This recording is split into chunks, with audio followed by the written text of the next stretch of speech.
Picked the wrong week to quit sniffing glue. Is it just something in your head? Will you believe it when you're dead? Green slime. Well, good morning, everybody. It's a new model. It's a new week. It is Monday. It is mid-February of 2023. It is Love Week. Valentine's Day is tomorrow. And what says love better than a little green slime? I'm working on a new kit. This is from a buddy of mine. Very talented gentleman by the name of Chris Wooten, and his company is called Terrors from the Vault. Chris Wooten is one hell of a sculptor.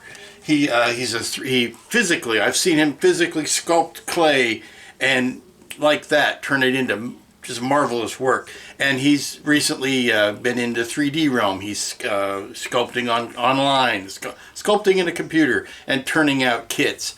You may know his work. You may have examples of his work. He has done work for the big kids. He has done sculpts for Sideshow. He has done sculpts for other companies, toys, prototypes, that sort of stuff. So you may be more familiar with his work than you know you are. I would recommend, if you're on Facebook, go to Chris Wooten.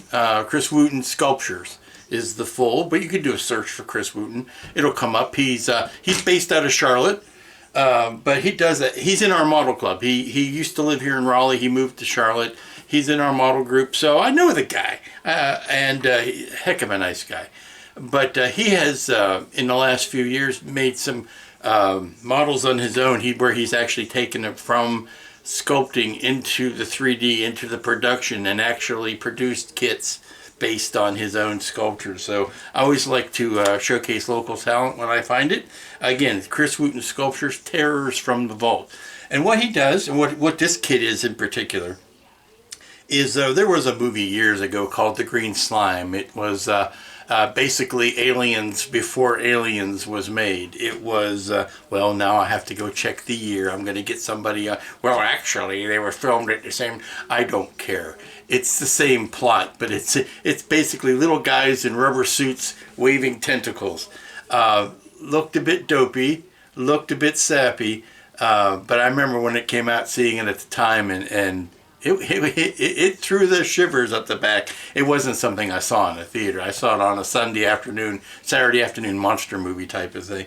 But what Chris has done is he's reimagined the green slime, and he's taken away a lot of the dopey little guy in the suit aspect of it and turned it into quite a creepy thing.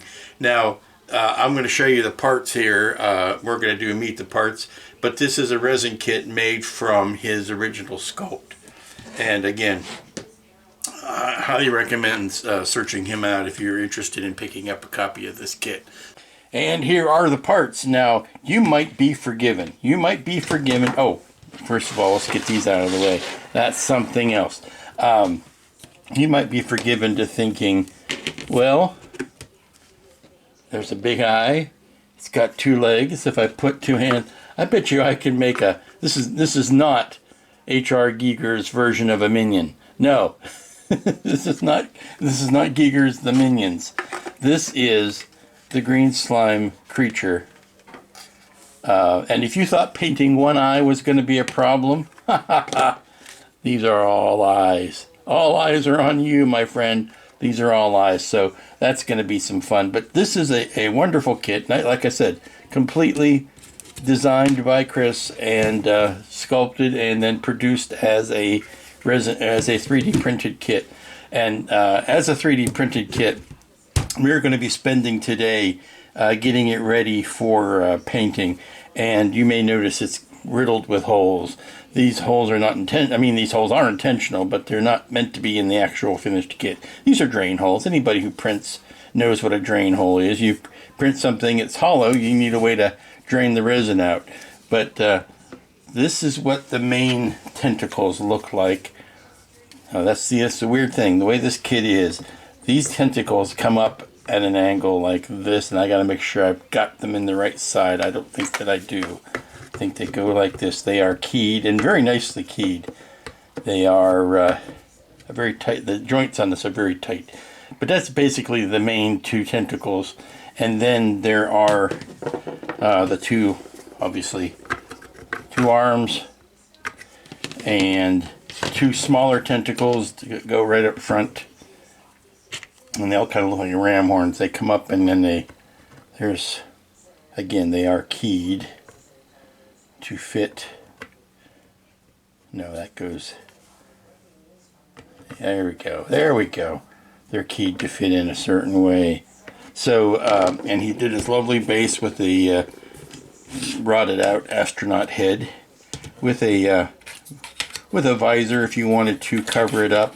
I don't know if I'm going to try to put a hinge on that visor or whether I'm just going to put it in the finished position and glue it down. But you know, you could, if you were wanting to do something like that, put a pin through it. But no, I think we'll just leave that open. But this is all going to be a painting project. There are no decals, there are no lights, there are no anything to interfere. This is all strictly going to be paint. But the first thing I have to do, and what I'm going to do today, is to sand down some of the support nubs, because that happens. You're going to get support nubs. And then I need to close up all of these holes that were drain holes, because I can tell you that it printed like this, and all of the supports came off of the back. It probably printed something like that, with the face being the lower part and all of these drain holes where the resin came out. And if you look inside, you can still see some resin supports. If I break those, they will rattle around inside this kit forevermore. You can hear them in there. But this is all one big nicely printed resin piece. I'm not familiar with this type of resin. I don't know what brand or variation or model number or type he used, but it's very nice, very stable, very very easily shows the detail. I keep wanting to do this because that's how most of the time you see tentacles on things, but this actually has the tentacles. The figure actually has the tentacles doing this. They go up first. And if you've ever seen the original movie, they wave like this. Here is an illustration of the finished product. This is Terrors from the Vault. This is the second in his series of reimagined classic creatures. The Green Slime by Chris Wooten. So, join me as I jump into the slime. This should be some fun painting this week. And we'll go from there. I'm going to pull out, I think, the steel stick, because it's gray. It sets up pretty quickly, and I can use it to cover up these holes in the tentacles. Okay, so I've just filled in the holes with a little bit of steel stick. And if you've never used steel stick before, it's basically a two-part epoxy that you can pick up at the hardware store. Walmart has it too. Shouldn't be too tough to find, but it's basically this. It's the two-part epoxy. It's got steel reinforced. It's a little bit beefier than the water weld, which is a white epoxy putty, which is used usually found in the plumbing section. And what I like about it is it sets up like really quick, but you have to work with it. As soon as you slice it, you knead it up, and the two parts of the putty blend, and then you've got a very short working time to actually get it jammed to where you want it to go. It does not work for things you want to finesse, like epoxy sculpt, where it takes hours to set up properly. This stuff goes off in a heartbeat. So you jam it in the hole where you want it. You cover it over, you let it sit for a few minutes, and you come back and you start sanding. And that's all I needed on this particular subject. This subject, much like a gremlin, much like the Ymir, when I did the Ymir a few weeks ago, and something that, shapes that have organic textures and bumps and ridges and divots and warts on them. they're a natural for 3D printing because you can hide the supports, and if you have a little bump left over from the support, well, that's part of the skin texture. It's not something like I think probably the biggest nightmare to 3D print would be like an EVA pod, where every surface has to be completely smooth and glossy and perfect and blemish free. I think that would be a plain nightmare to print and keep clean without going rounds and rounds on puttying and everything. So that's why I have a tendency to like 3D printed figures that are have the bumpy texture, have reptilian skin or bumpy skin. It just makes it so much easier to hide that type of defect, if you want to call it a defect. It's just like if you run your hand over it, you can probably feel where the little support nub is that needed to be sanded down. And this stuff is sanding up like a dream. I'm using a fairly aggressive sandpaper, but I'm being able to knock down those nubs pretty easily. And unlike epoxy sculpt, this is dry enough that I can sand it and hit it with a primer if I wanted to. Although I'm not really sure. I probably should prime this. I have been finding that priming 3D printed parts is not as necessary as cast resin pieces. I particularly noticed that on the Sucker Punch gals. I didn't prime any of those, particularly where the skin was, because I wanted to use that pink color for the undercolor, and it works just fine. I don't know if it's a particularity of the 3D printed resin, or the fact that when you are cleaning it, when you're processing it, you're cleaning it with alcohol and washing it off with soapy water and all that. So you're basically doing the work that you would do on a regular resin kit as far as cleaning. But so far it's turned out that the only reason I have primed like the Eagle 5 and things like that was only to get the color, not necessarily to get the protection of a primer. But back to our beastie here. The first bit of construction I'm going to do, because I want to check to see if there's any puttying that needs to get done, is I want to go ahead and put the arms in place. And by golly, if you look at that, you'll see how tight those seams are. That's what I call paint tight. That is so tight that any crack or seam would be covered in the first coat of paint. You don't even need to primer coat over top of that, like a filler primer or anything. That's how good this kit is as far as the printing tolerances and the way the parts are fitting together. So yeah, a little bit of, and I think that's only because I've got a support right in there. And if I sand that out, yeah, it fits in so much better. Look at that. Okay, so I've got a base green primer on, or body color on Kevin here, and the big tentacles are out in the other room drying. And I did notice something that wasn't as apparent when I glued them on, is that seam at the shoulders where the arm is joining the body.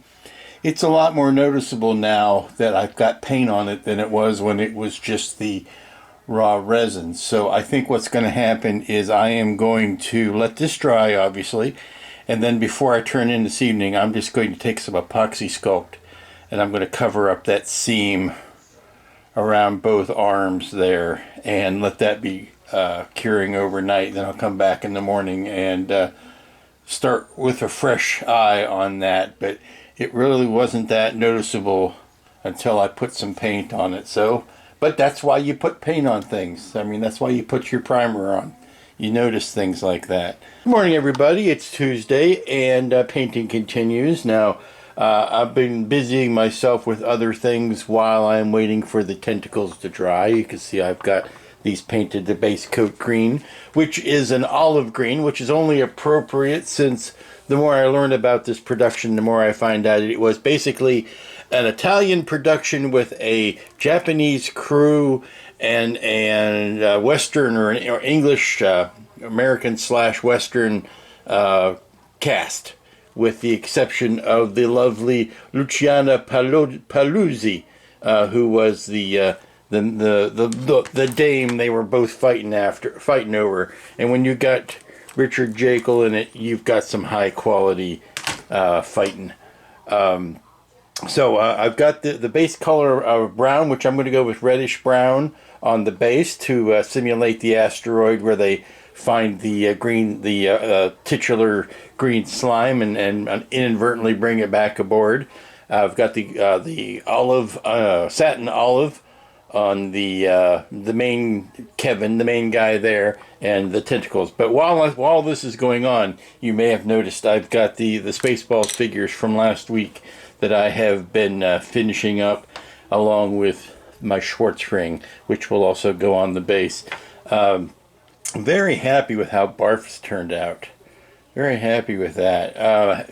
We got two sizes here, and I was advised to call one of them the stuntman size.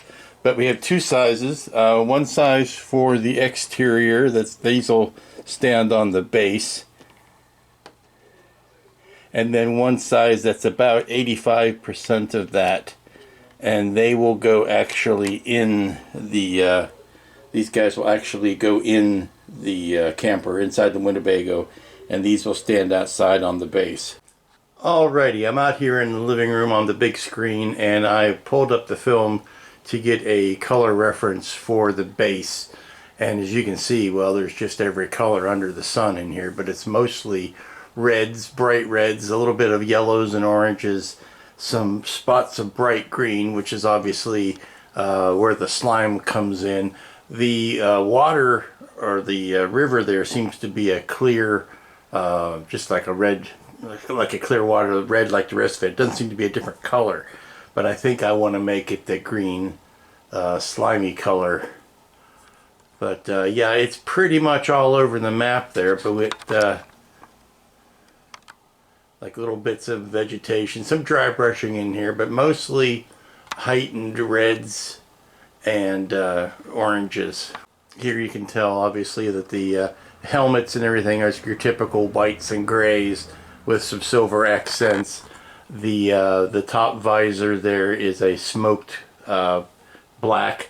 Unfortunately, the resin part is not printed in any sort of clear material, so just painting that maybe a NATO black or a dark German gray or something that has that's not quite black, because you want to save that for the accents like the gasket around the face and all that. You want it to be a true black, so maybe do the visor in sort of an off black. But you can see right in here the striations and the reds and browns. It's a lot more actual red in there than you might think, so that's going to give us our opportunity to throw in lots of color. Here, if I waited a few more seconds, we'd have had even better color reference. Here you can see the water is basically clear water on painted over a or spilling over a reddish brown base. The water itself doesn't seem to have any sort of color to it. It's not a dyed or a tinted water. Here's some of that titular slime itself. That'll give me an idea of some of the color variations. It's pretty much what I was guessing. It's a green. It's, you know, variations of green with a very bright green in the center, sort of a fluorescent thing going on.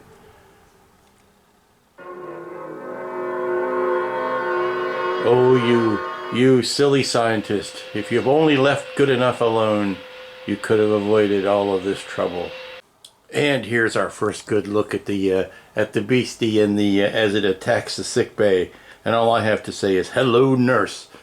See, the Italian ordinance prohibiting unattractive nurses is in full force here. Let's see if I can.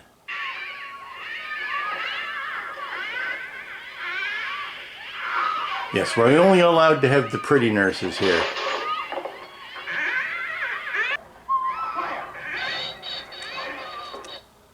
Yes, you're about to realize that it feeds on energy, and that's just what it wants.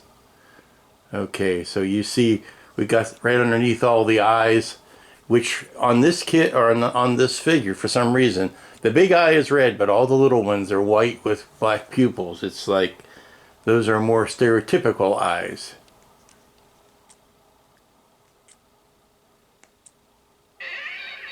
And there's your slime. There's the red eye of death right there. And here the Valiant Commander is practicing bed foo on the beastie, trying to push it away with hospital equipment after realizing he just threw his helmet at it and it did no good.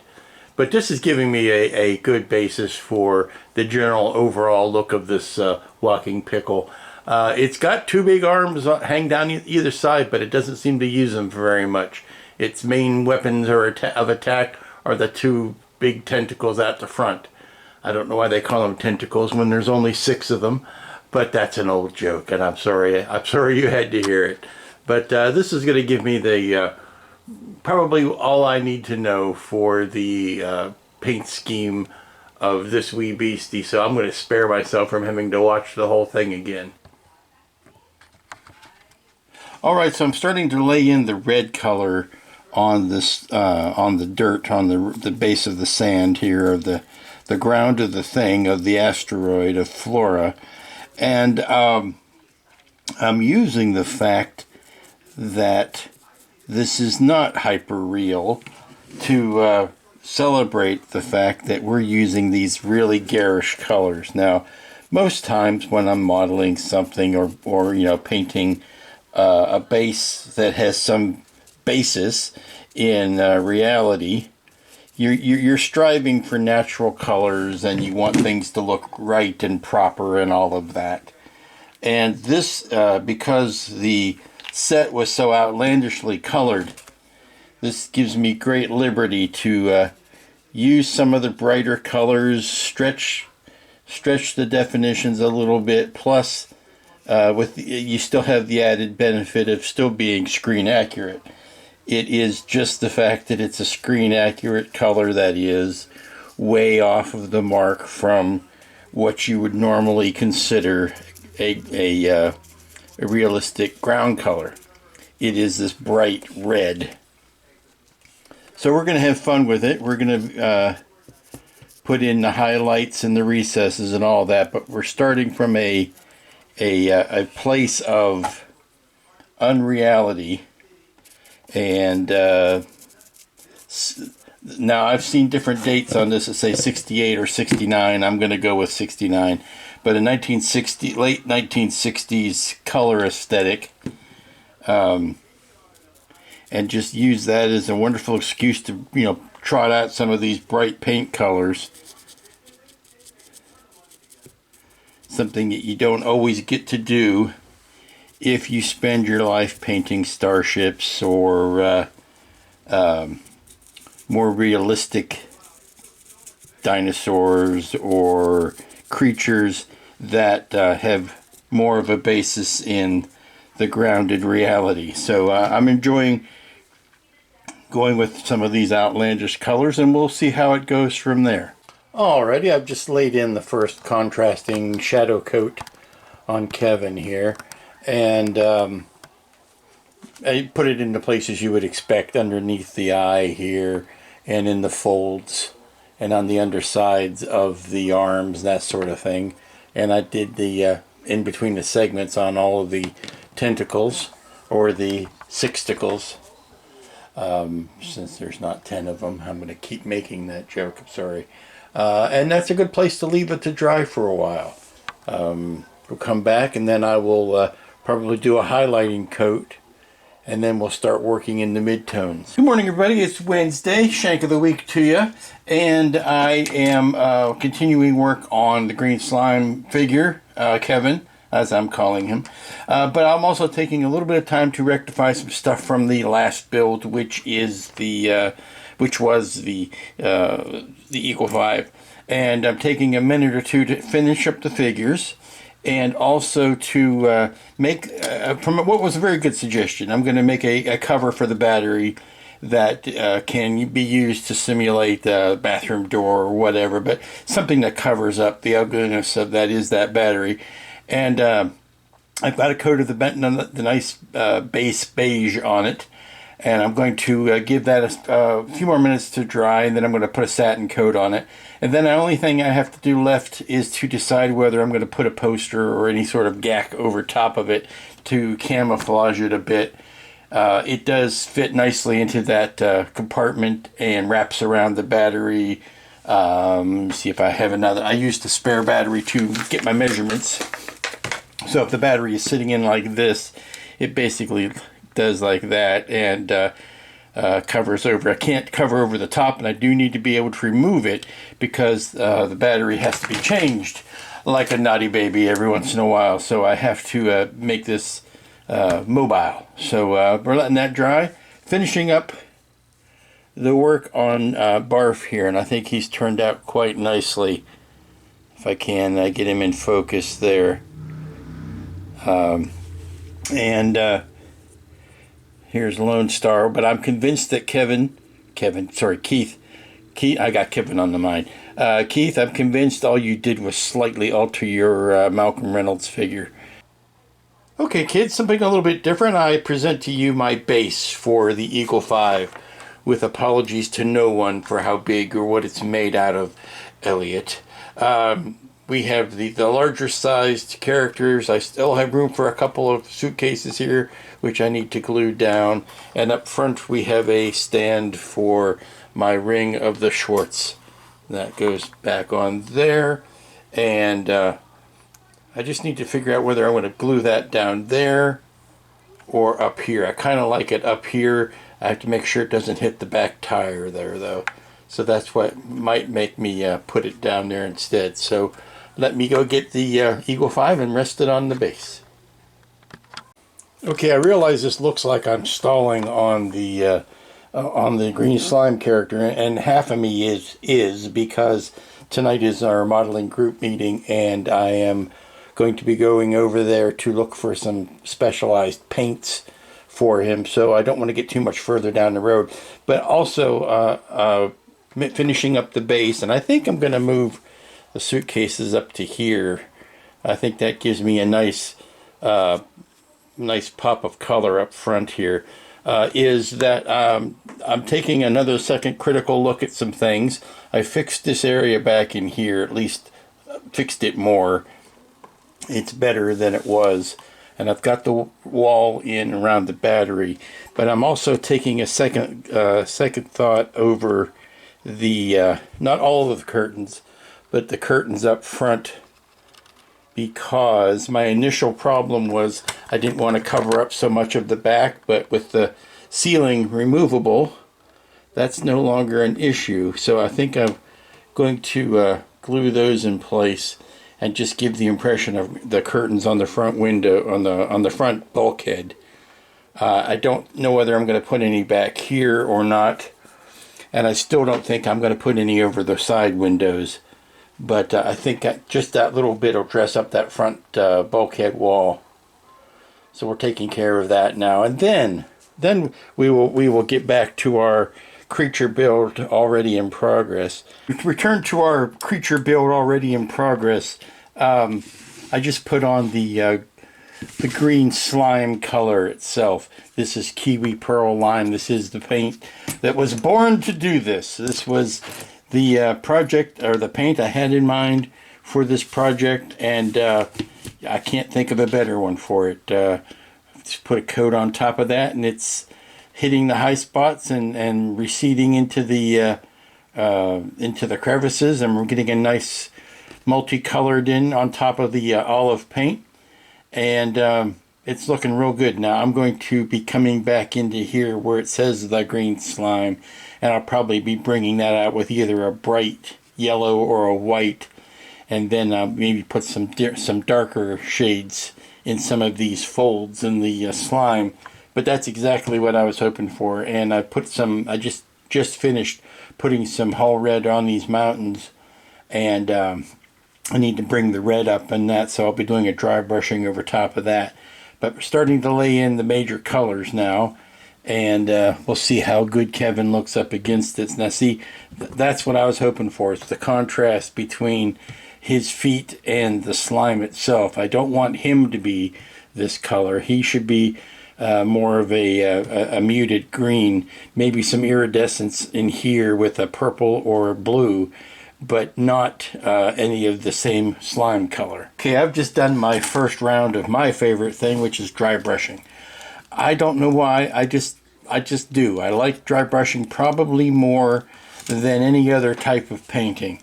It allows you the most immediate tactile result than any other type of painting. It's not the fussy airbrushing where you have to mask and dilute your paints and mix your paints and do all that, and then 2 seconds of spraying, and then you start all over again with another color.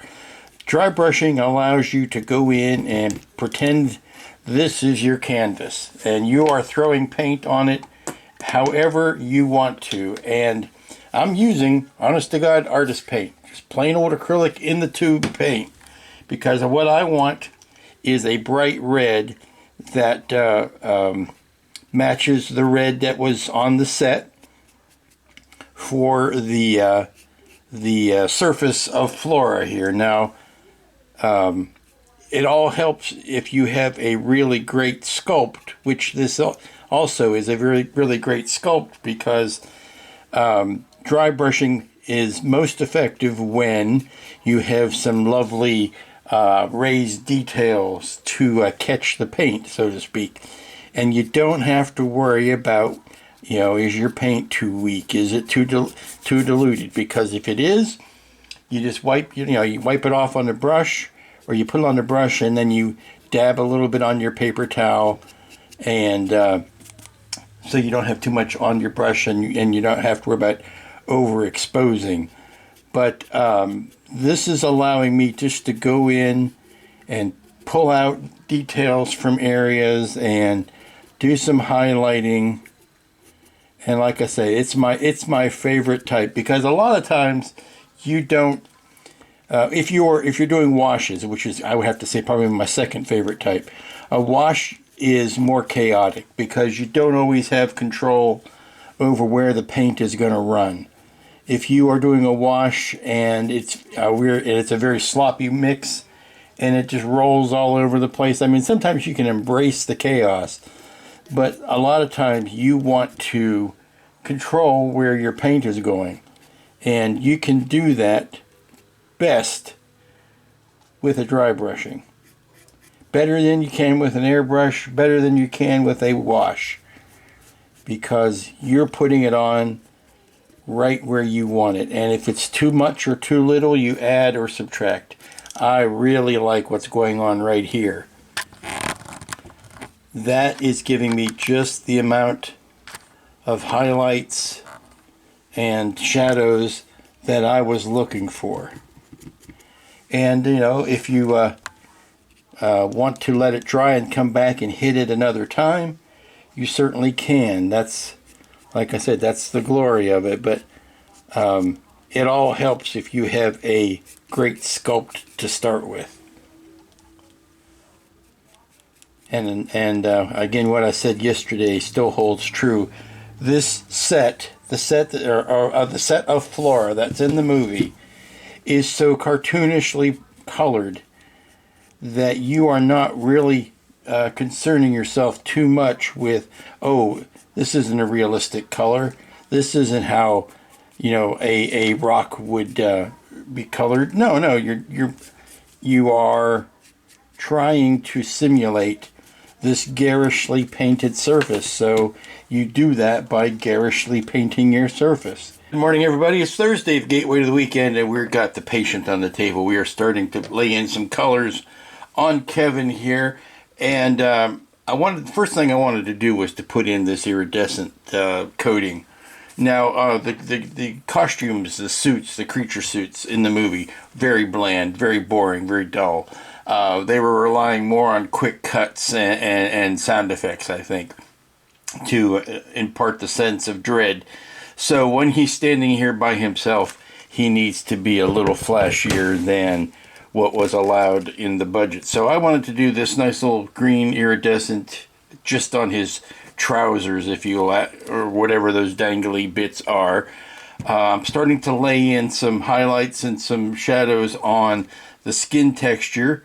Of course, I've got all the eyes to worry about, and I don't know exactly how best to approach those, whether I'm going to do them all at once or just pepper them in. The eye itself varies. Most of the time you see it, well, of course, on the poster it's yellow, which is wrong. In the movie, it's all black with a highly defined red iris and then a black pupil inside that. So I've kind of mapped those areas out. This kid is a little bit different in that design, in that it's got these veins and other puckers going around. It doesn't have that highly defined circular bit. So we're going to see how well we can adapt that. And then, of course, for some reason, this eye is red, but all of these are white with black pupils in them, like googly eyes, for lack of a better term. They're like stuck on googly eyes. And the nails and the toenails are white, or a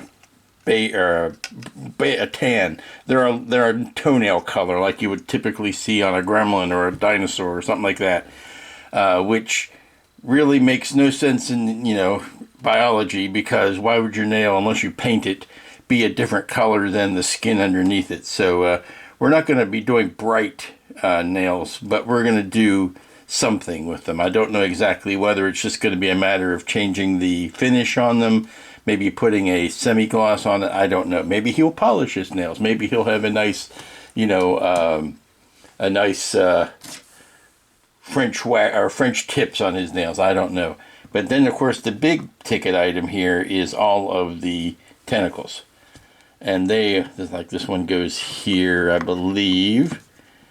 No, it goes... I've got these numbered, but even then it's a little more difficult. See, that goes like that. Well, you'd be able to see if it was on camera. There you go. Now we'll try that. The big deal here is the tentacles, and they go on something like that. So I want to make sure the tentacles have a common look with the rest of the scale tones and the skin tones, but I want to paint them out separately and then glue them on, because once they're in place, it's just going to be very cumbersome to paint on this creature. So once I've established a good skin tone for the rest of that, I can kind of carry it through here. Now the tips, the pinchers, are bright red, and then it kind of fades, like the last 2 or 3 segments down. So it's this is bright red, and then it kind of fades into the green, from red to green, as we get further down the tentacle. So once I get that color out, I'll kind of do all of them at the same time to make sure that they're consistent. Alrighty, I've been playing with some red paint. Always fun. Did the tips of the tentacles. Yes, that is how it's supposed to be. It fades. It's a sloppy paint job. It was a sloppy paint job on the costumes. It remains a sloppy paint job here. They are red all the way out to the tip, but then they kind of fade back as we go through 1 or 2 segments towards up the arms. So that's what I am duplicating. And I also start working on the eye, putting the red in the center there. Now I'll take a brush with a hard line, hand brush with the black paint on there to sharpen up the edge of that, particularly of that pupil in the center. But also as we go out towards the edges, I want to darken that up. That eye isn't black enough. And plus there is a little bit of light spill / Visine red eye going on the eyelids, upper and lower, that I just put a little bit of a indication of that, and I'll dry brush over that a little bit to kind of knock it down a tad. But that's pretty much it on how the eye's supposed to look. I do want to put, even though the costume didn't have it, the costume had a it was dull like the rest of it. So I think what I want to do is put a high gloss on that eye, whether that means simply using gloss paints or using a gloss spray, or actually putting a fine layer of epoxy, clear epoxy over it to gloss it up. That is something I wanted to do to bring out a little bit of texture. Okay, I've got a couple more rounds of painting, both dry brushing and doing some washes. And I even went so far as to paint in the eyeballs, and I gotta say, they look goofy. Now, that's how they're supposed to look. But they do look a mite on the goofy side, and if you kind of look at it weird, it looks like a toothy smile, but it's not. Those are additional eyes. So, what can I do? Well, what I'm going to do is maybe take a little bit of that flesh wash color and give some red around the rings of the eyes. Again, that looks like a weird smile. Once I get the arms on, it'll be a lot less noticeable, or a lot less looking like a weird set of teeth. But having fun. Got the name painted in. I used the color flop paints for it, the color shifting paints, and it doesn't really stand out all that well. So I'm wondering if I might need to do something to bring up the contrast in that a bit. Got a first coat of the white on the poor astronaut's helmet there, but still haven't decided how grizzly I'm going to go with the inside. I am liking this particularly. I like the way this looks. I like the skirt with the color shifting colors on it. Against my better judgment, I went in and painted in the fingernails like they would be with bone colors and a little bit of brown wash to go over that, and I'll go back and put the bone color over top of it again. But these creatures would not be very, very old. It's sort of like the gremlin conundrum. The characters themselves in the movie, if you take the meaning of what's going on as gospel, the characters are hours old. They would not have the opportunity to have old, gnarled, browned out fingernails. Everything in them would be fairly new. So that just must be a personal color choice to make them that color. Okay, so I just dulled down the white of the eyes, the many, many tiny eyes, and that really helped. I think it grounded it a lot better, and it looks a whole, I hate to say it looks more natural, but it looks less like googly eyes on a toy. So I think that's where we're going to let her sit for tonight, and then we'll come back and do as much as we can tomorrow. I don't know if we'll finish or not. Certainly there isn't that much more to do. It's going to be a question of how much, once we get the smaller tentacles on, how much of it is going to be puttying and how much is repair work and how much touching up we'll need to do.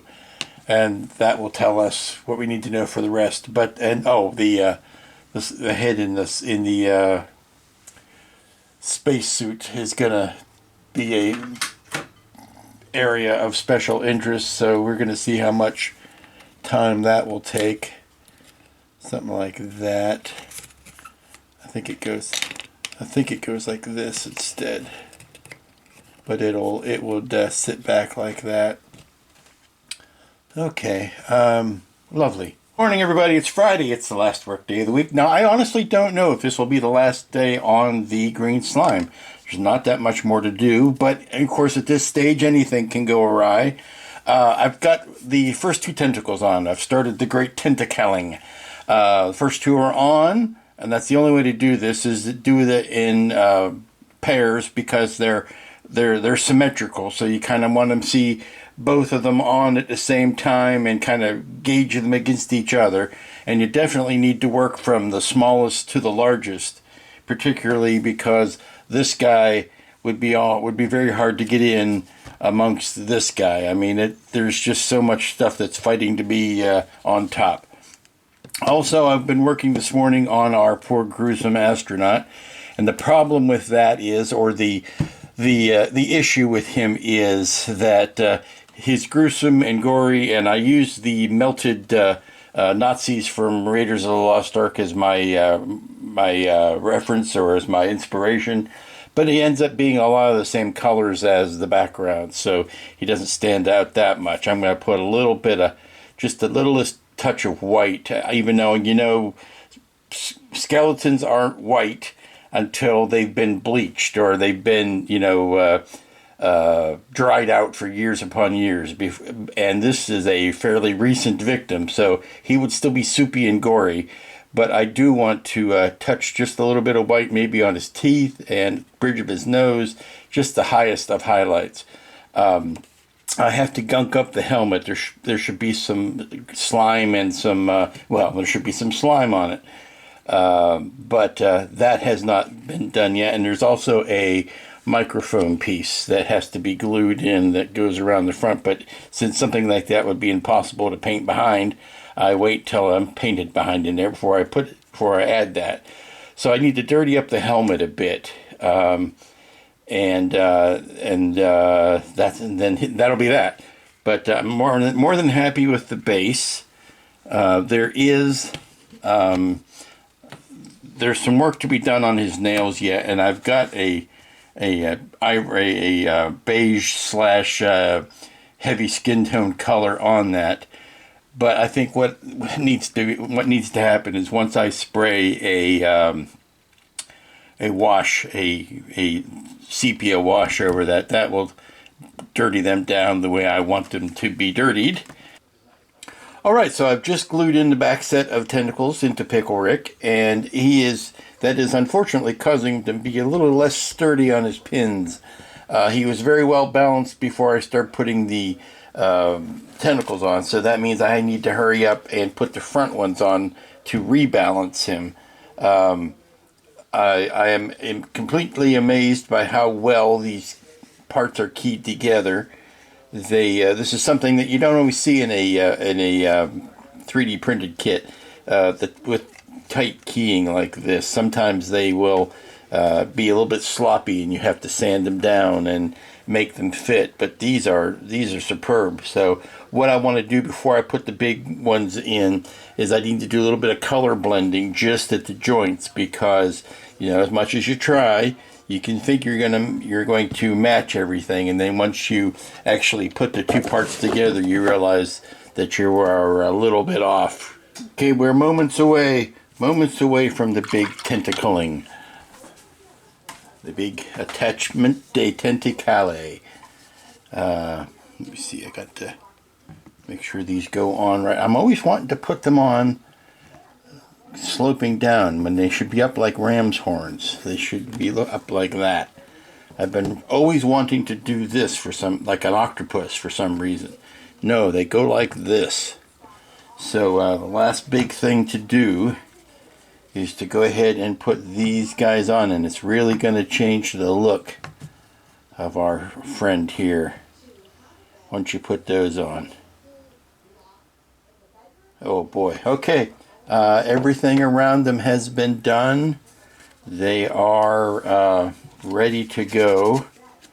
I found what is the most effective way to handle it is to, and I'm just knocking down some support boogers here that might be helping stand it up out of the way, is to spray a little bit of kicker in the hole and then put the glue on this and then jam it in there. So nothing to it but to do it. Let's get this in camera so you can see the last of the construction going on.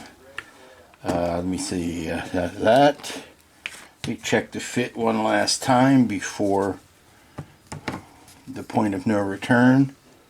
That looks good. There's going to be some paint touch-up needs to be done, but no puttying that I can tell. So a little kicker in the hole. Keep your dirty minds to yourself. And a little bit of CA around the outside edge. This has got a lot of weight on it. I was milling over the idea of using epoxy to hold that in place, but epoxy takes so long to dry these days that I don't have patience for it. See, now look, that's already there. It's in place. It is good and substantial and down. And like I said, the keying and the design on the keys is so beautiful on this kit that it interlocked. It's staying, it's sticking, it's not giving me any sort of gap around the part.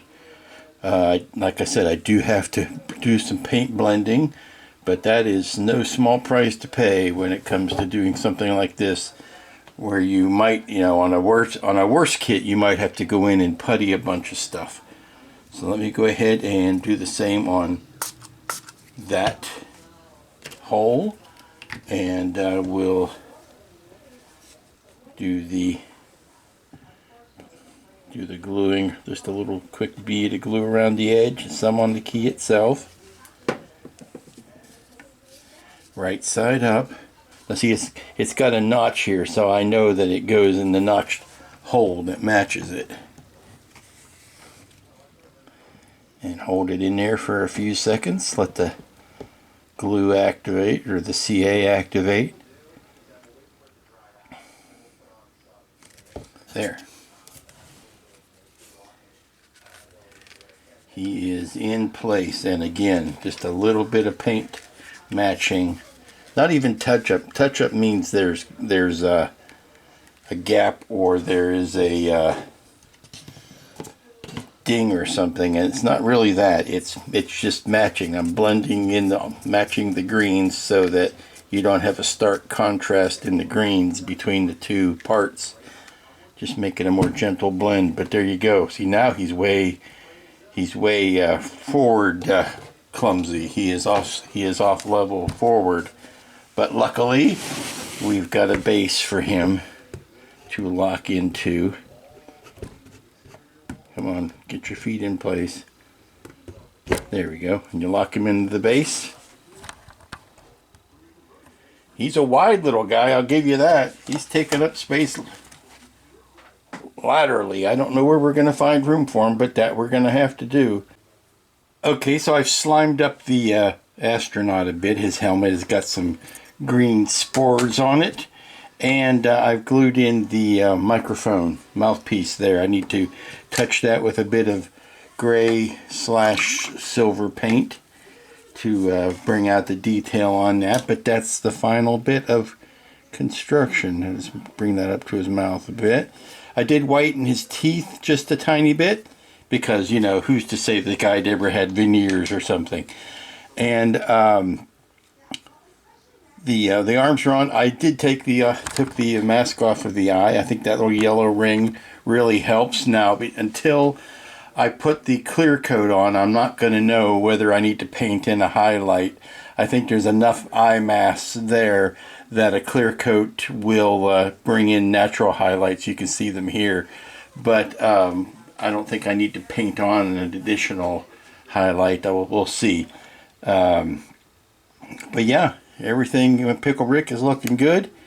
Colors are kind of all melding. Still not wild about the fingernails. I can't come up with a happy medium on that either. They want to go too dark or they want to go too light. So I think I'm going to make a wash of a lighter green and do that over them. The toenails, they're kind of disappearing into the base there.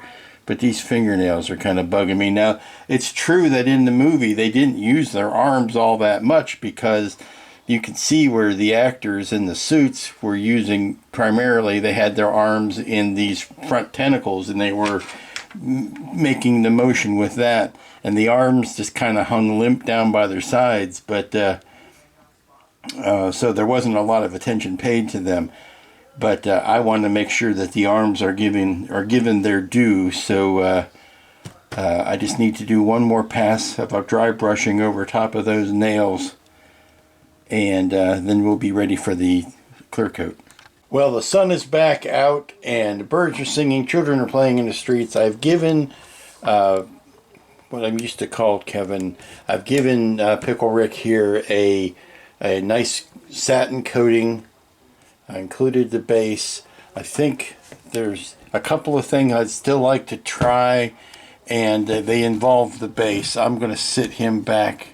He's become more cumbersome now that he's got all his tentacles on there. He's not as steady on his pins as he used to be. He has to lean now. So let me take care of him. Lean him up against the... There we go. Just lean him up. I do love that eye, though. I like that a lot better than it was before we got the clear coat on it. A couple of things on the base that are still troubling me. And I think what I'm going to do is I'm going to tape the ooze off and then give this a flat coat. I don't like the satin coat on the landscape there. I think we need a flat coat there. And I'm not wild about this. I think I'm going to try painting that white. You just can't see the name. Either it's going to be white or it's going to be black, but green on green is just it's nobody's friend. Maybe it was a mistake to make the River of Ooze green to begin with, but that's what I wanted to do. So I think I'm going to try that in a white and see how it looks. Well, that's certainly more visible now. Nice little white with a black outline. You can't make it more visible than that. But that's going to wrap that up. I'm going to let this dry for just a tiny bit. It's the thick game color paint, so it doesn't need to dry as long. But we're ready for a flat coat. I'll kind of shield this because I do like the gloss on the helmet there. But we'll flat coat. Actually, I never glued this down, so I can go ahead and kind of tarp that off. But we'll put a flat coat over the land parts, and then we'll put the whole thing together because we're getting ready to stick a fork in it. We're mostly done. And here, dear friends, is the end. It is the green slime, the final figure. Again, this was from Terrors from the Vault. Chris Wooten, terrorsfromthevault@gmail.com. If you're interested in adding this wee beastie to your own menagerie, I highly recommend it. It's a good kit. Now, I've said 3D kits are a lot like resin kits. If the person who's producing it knows what they're doing, there ain't nothing better. And that is the case this time. Chris has not only worked on from his own sculpture, but printed his own parts and knows what kind of issues the model builder is going to have to deal with, has thought of all those things, and has produced a wonderful kit. And that's all I have to say about that. Now, it's true. If you had to fault anything about this kit, it would say, well, it's not screen accurate. It doesn't look like the dopey rubber suits from the original movie. And that is true. If you're looking for the dopey rubber suit charm, you're not going to find it here. This is a more, it's a reimagined version. Takes some of the best and makes it even better. If I had, we're king of the forest, if I had my druthers, I'd have made these much smaller and maybe pointed them towards the front a little bit more. But that's me. That's not what Chris wanted to do. And I think it's turned into be a wonderful kit. It's going to take a little bit of a width on a shelf to make it fit, but all in all, I think if you get one of these, you will be very happy. So there you go.